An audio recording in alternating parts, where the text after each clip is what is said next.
মাঠ ছাপিয়ে রাস্তা, সবখানে শুধু মানুষের স্রোত। লক্ষ্য একটাই, প্রিয় নেতার মুখ থেকে আগামীর বাংলাদেশের রূপরেখা শোনা। ৫৪ বছরের শাসনের নামে চলা শোষণের অবসান ঘটাতে ফরিদপুরের নগরকান্দা ও ভাঙ্গায় গর্জে ওঠে হাজারো জনতা।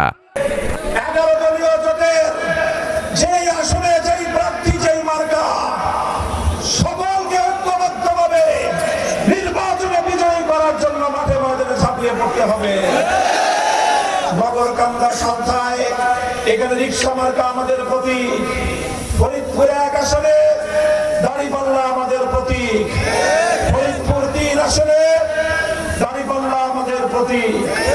এইভাবে প্রতিটি আসনে আসনে আমাদের যেই সকল ঐক্যবদ্ধ প্রতীক রয়েছে, প্রতিটি প্রতীকের জন্য ১১ দলীয় নির্বাচনে ঐক্যজোটের প্রার্থীদের পক্ষে আপনারা এভাবেই হাতে হাত রেখে ঐক্যবদ্ধভাবে মাঠে ময়দানে কাজ করবেন। রাজনীতিতে আর কোনো মাস্তানি বা পেশিশক্তি ঠাঁই হবে না, এমন করা হুঁশিয়ারির পাশাপাশি জনসভায় গুরুত্ব পায় ইনসাফ কায়েমের লড়াই। বক্তারা স্পষ্ট করেন, ইসলাম বিরোধীদের অপপ্রচারের বিপরীতে নারীদের মর্যাদা ও উচ্চশিক্ষার এক নিরাপদ বাংলাদেশ করার অঙ্গীকার।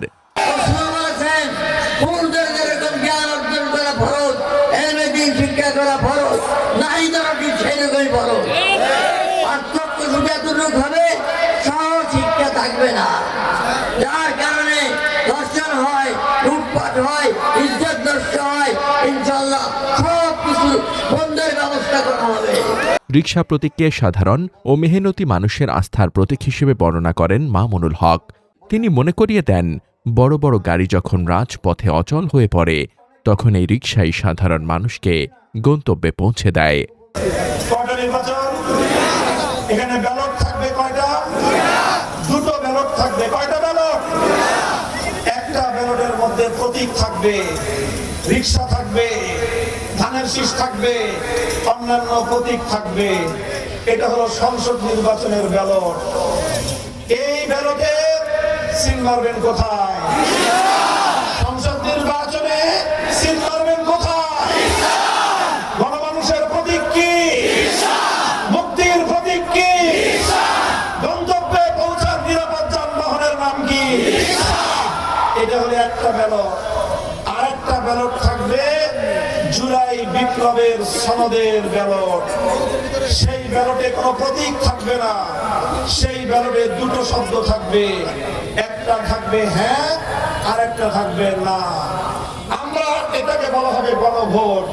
সেই গণভোটে আমরা যারা দেশকে ভালোবাসি, যারা দেশের পরিবর্তন চাই, যারা দেশ থেকে জুলুম এবং স্বৈরতন্ত্রকে উৎখাত করতে চাই, সেই শান্তিপ্রিয় দেশপ্রেমিক প্রতিটি নাগরিক গণভোটে হ্যাঁ বাক্সে চিহ্ন মারতে হবে।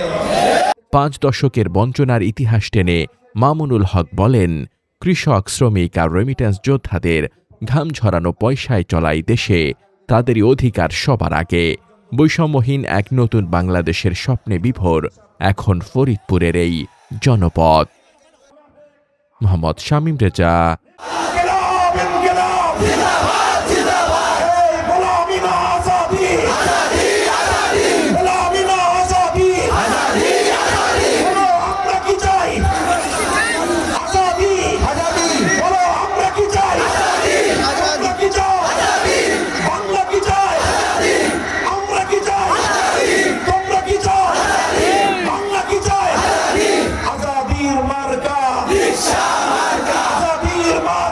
Riksha!